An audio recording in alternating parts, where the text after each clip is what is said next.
Good morning. I hope that you're well and good and in healthy spirits, mind, body, soul, as well as your whole family.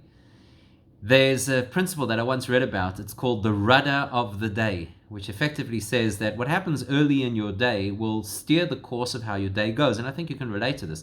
Let's say, for argument's sake, you wake up first thing in the morning, something goes wrong. You stub your toe, the electricity trips, anything like that. You typically find that sets you off on a particular direction.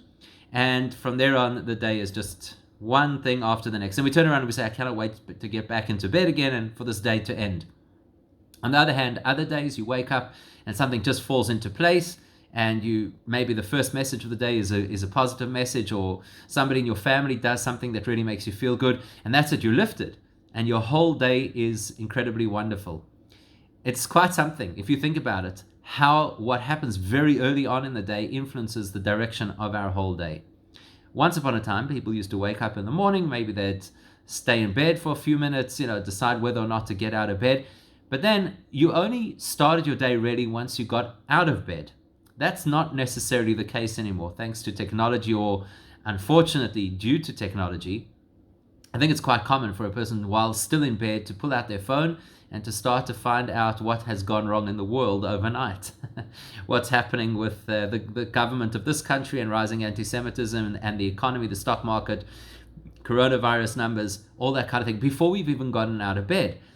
We have social media, we have WhatsApp, we have the internet, or you may even have the good old-fashioned TV where you watch the 6 o'clock news while you're still in your PJs.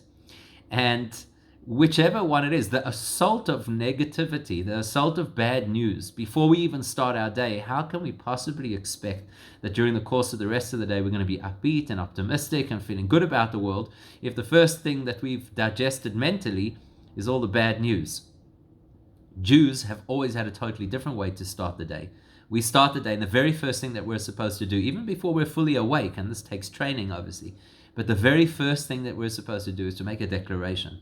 Modeh ani lefanecha. Thank God that I am alive. Now, we have no idea what the day is going to look like, whether it will be a successful day or a torturous day. We have absolutely no idea. Nobody wakes up in the morning and sees ahead to the future. It's a fascinating thing about the human experience. We don't even know what's going to happen in 5 minutes' time.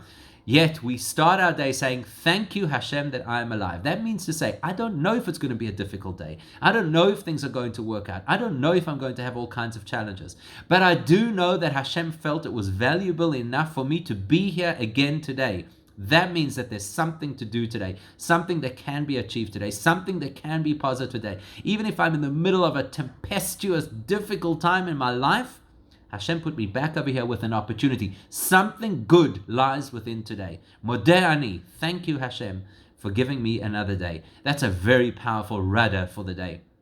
That's an incredible way to align ourselves and to direct ourselves to say, life is worth living. Every day is a gift. Every day is an opportunity. Let's see how best we could use it today. Have a wonderful day. Stay safe and stay sane.